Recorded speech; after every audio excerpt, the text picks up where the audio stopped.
दुनिया की सबसे बड़ी ताकतों में शामिल अमेरिका ने ग्लोबल हेल्थ सिस्टम को झटका देते हुए डब्ल्यूएचओ से नाता तोड़ लिया है और जिनेवा से हटता अमेरिकी झंडा इसकी सबसे बड़ी तस्वीर बन गया है। अमेरिका ने अब आधिकारिक तौर पर विश्व स्वास्थ्य संगठन यानी डब्ल्यूएचओ से खुद को अलग कर लिया है और इसका सबसे साफ संकेत तब मिला जब जिनेवा स्थित डब्ल्यूएचओ मुख्यालय के बाहर से अमेरिकी झंडा हटा दिया गया। अमेरिकी स्वास्थ्य और विदेश विभाग ने बयान जारी कर साफ कर दिया है कि अमेरिका अब डब्ल्यूएचओ का सदस्य नहीं है और ना ही भविष्य में पर्यवेक्षक यानी ऑब्जर्वर के तौर पर भी इसमें शामिल होने की कोई योजना है।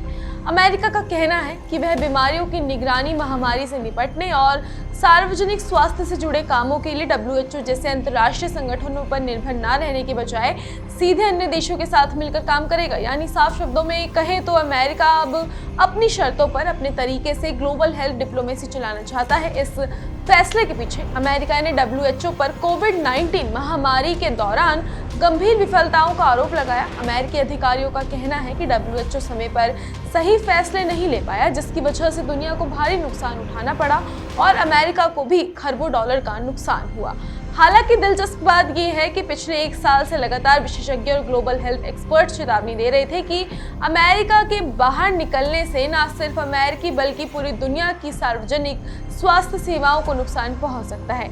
इसके बावजूद अमेरिका अपने फैसले पर अड़ा हुआ है। अब कानूनी पहलू भी कम पेचीदा नहीं है। अमेरिकी कानून के मुताबिक किसी अंतर्राष्ट्रीय संगठन से बाहर निकलने के लिए 1 साल पहले नोटिस देना और सभी बकाया शुल्क का भुगतान करना जरूरी होता है।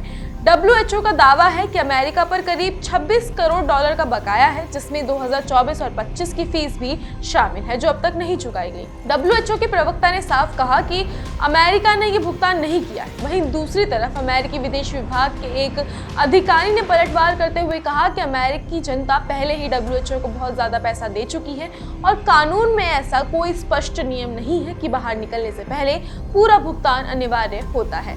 इस मुद्दे पर जॉर्ज टाउन यूनिवर्सिटी के O'Neill Institute for Global Health Law के संस्थापक निदेशक लॉरेंस गोस्टीन ने इसे अमेरिकी कानून का उल्लंघन बताया, लेकिन साथ ही ये भी कहा कि पूरी संभावना है कि डोनाल्ड ट्रंप इससे कानूनी तौर पर बच निकलेंगे। इसी बीच अमेरिकी स्वास्थ्य और मानव सेवा विभाग यानी HHS ने भी ऐलान कर दिया है कि डब्ल्यूएचओ को दी जाने वाली सारी अमेरिकी फंडिंग अब बंद कर दी गई है। HHS के मुताबिक राष्ट्रपति ट्रंप ने अपने विशेष अधिकारों का इस्तेमाल करते हुए ये सुनिश्चित कर दिया है कि भविष्य में डब्ल्यूएचओ को कोई भी अमेरिकी सरकारी संसाधन ना मिले। यानी अमेरिका ने सिर्फ सदस्यता नहीं छोड़ी बल्कि आर्थिक सपोर्ट भी पूरी तरह खत्म कर दिया है। डब्ल्यूएचओ की तरफ से इस फैसले पर प्रतिक्रिया देते हुए कहा गया कि फरवरी में होने वाली कार्यकारी बोर्ड की बैठक में सदस्य देश अमेरिका के बाहर निकलने और इससे जुड़ी सभी कानूनी, वित्तीय और स्वास्थ्य संबंधी मुद्दों पर चर्चा करेंगे। अब सवाल ये उठता है कि क्या अमेरिका का ये फैसला दुनिया को और सुरक्षित बनाएगा या ग्लोबल हेल्थ सिस्टम को और कमजोर कर देगा?